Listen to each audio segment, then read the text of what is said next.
Jóvenes, tengan ustedes buenos días. Iniciando nuestro aprendizaje virtual, quien les habla el profesor Cristian Farfán Paucar, los acompañará con el desarrollo del curso de Cívica. Bien, iniciemos. Tema 1. Constitución política. Eh, Todos nosotros sabemos que la Constitución política es una norma de carácter fundamental, y ello en virtud a que la mayoría de estados, por no decir todos los estados, se manejan en base a una constitución política, puesto que es la norma suprema y jurídica de la nación. ¿Esto qué significa? Esto significa que la constitución política se encuentra en la cúspide o en la jerarquía de todas las normas. Esto significa también de que todas las normas tienen que regirse o tienen que estar dentro de la constitución. En el caso que una norma de un carácter inferior a ella la modifique o la contradiga, ya sea en forma o fondo, esta será declarada como inconstitucional por, en este caso, el órgano constitucional conocido como Tribunal Constitucional, que capítulos más adelante también desarrollaremos. Bien.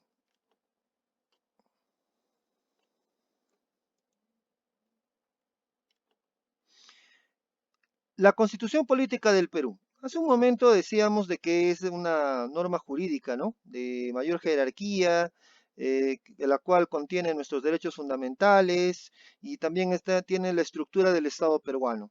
Eh, Más adelante vamos a ver de que la Constitución Política tiene sus partes, ¿no? Tiene 4 partes. Pero también aprovecho para poder decir de que la Constitución Política o en el Perú, en el caso del Perú, hemos tenido 12 constituciones políticas, ¿sí? 12 constituciones, de las cuales tenemos una constitución confederada, 4 estatutos provisorios, ¿no? Y que cada constitución política ha materializado, digamos, una parte de la historia del Perú, puesto que nosotros sabemos que las normas rigen o existen en base a la necesidad que tienen las personas. Y ahora, ¿cómo nace una constitución política? ¿A partir de qué? Hablamos de una necesidad. Entonces, ¿de dónde nace una constitución política? La constitución política nace a partir del llamado poder constituyente. El poder constituyente es la facultad que tiene el pueblo para dar su propia constitución, para dar su propio ordenamiento jurídico. Y ello hace de que pueda existir una constitución. Ahora, ese poder constituyente se va a materializar en lo siguiente, ¿no? Eh, en las formas que tiene el poder constituyente. Tenemos la convención, tenemos la asamblea constituyente y tenemos el Congreso constituyente. Si hablamos de una convención, estamos hablando de la reunión de representantes de un país que en una asamblea nacional asumen el poder de poder reformar o dar una nueva constitución. Un ejemplo de ello podría ser las constituciones de 1933 y de 1855, ¿no? Si hablamos de una asamblea constituyente, ya estamos hablando ya de la reunión de representantes libremente elegidos, pero a diferencia de la convención, una vez que la constitución ya haya sido elaborada, sancionada y promulgada, la asamblea se disuelve. Esto quiere decir de que en la asamblea constituyente se encarga simplemente de dar la constitución y una vez que ésta ya haya sido promulgada, simplemente la asamblea queda disuelta. Un ejemplo de ello es por decir, la asamblea constituyente de 1978 que dio por nacimiento a la constitución de 1979. Y por último tenemos el Congreso Constituyente. El Congreso Constituyente viene a ser la reunión de representantes que han sido elegidos por sufragio. Esto quiere decir de que han habido ya elecciones. El pueblo ha tenido la oportunidad de poder elegir a sus representantes y estos representantes tienen la misión exclusiva de elaborar una nueva constitución. Un ejemplo de ello, es por decir, es el Congreso Constituyente de 1828, el Congreso General, el Congreso de Huancayo de 1839 el Congreso Constituyente de 1867, el de 1933 y por último el Congreso Constituyente de 1993, también denominado CCD, Congreso Constituyente Democrático. Bueno, a modo de historia diremos de que al inicio de nuestra vida republicana eh, eh, eh, se da el nacimiento, digamos, del primer Congreso. Ese primer Congreso nace en, en 1822. Y antes de ese Congreso, la posición era de que San Martín sea un rey. O sea, teníamos que estar en una monarquía constitucional.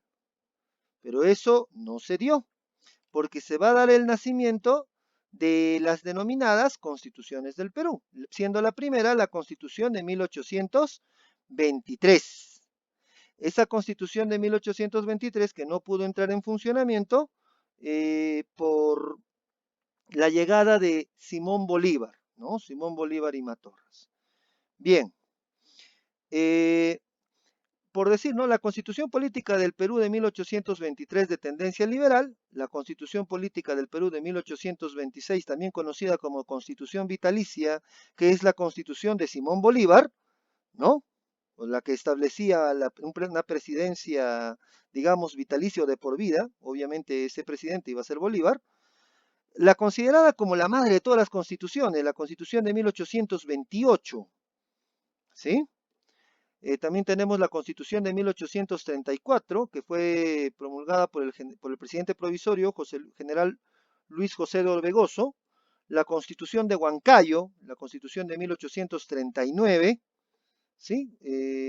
También dada por el presidente provisorio Mariscal Agustín Gamarra, donde le dieron demasiado poder al Ejecutivo y se acentuaba el centralismo. La Constitución Política de 1856, que fue aprobada también por una asamblea constituyente con el nombre de Convención Nacional. La Constitución de 1860, que dicho sea de paso, es la constitución que más ha regido en el Perú. La Constitución de 1867, que estuvo en vigencia pocos meses, ¿sí? Porque la ciudadanía no la aceptó, no la tomó a bien, ¿sí?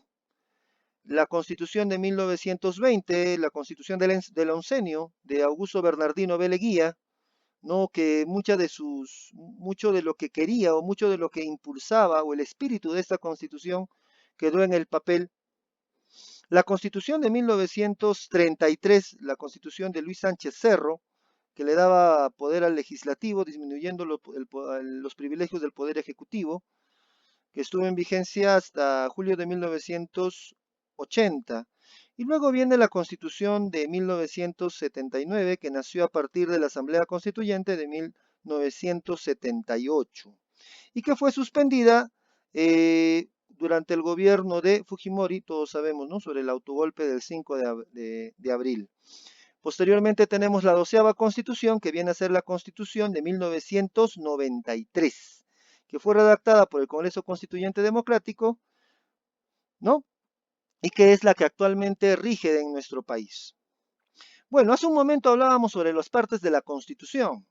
La Constitución se divide en un preámbulo, una parte dogmática, una parte orgánica y las cláusulas de reforma. El preámbulo viene a ser, digamos, los principios o digamos una especie de introducción que orientan el hecho de dar una constitución. La parte dogmática viene a ser la parte que generalmente no cambia de la constitución. En esta parte van los derechos fundamentales de las personas y todos los tratados en materia de derechos humanos, de las cuales el Perú es parte, en materia de derechos humanos o en materia de los derechos de las personas. Y la parte orgánica, donde está también dada la estructura del Estado. ¿Y esto puede variar? Obviamente que sí. Esto varía generalmente de constitución a constitución. Es decir, la parte orgánica es la parte que puede variar de la constitución. Por último, tenemos las cláusulas de reforma.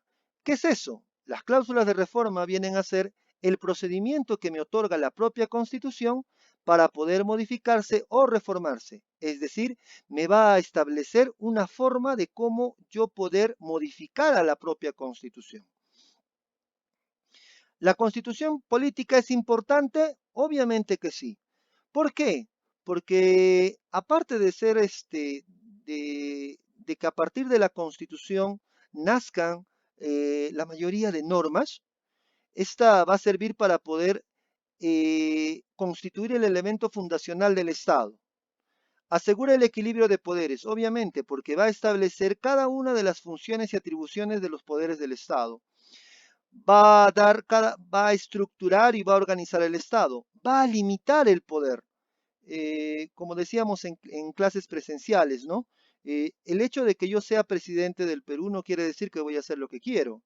Necesariamente tiene que haber un límite. La Constitución es quien va a dar el límite a cada uno de los gobernantes. Sus principios y normas definen la forma de gobierno de un país, obviamente. Señala las garantías, derechos civiles, políticos, económicos y sociales que son reconocidos a la ciudadanía. Constituye su propia garantía, supremacía y vigencia, así como también garantiza los principios.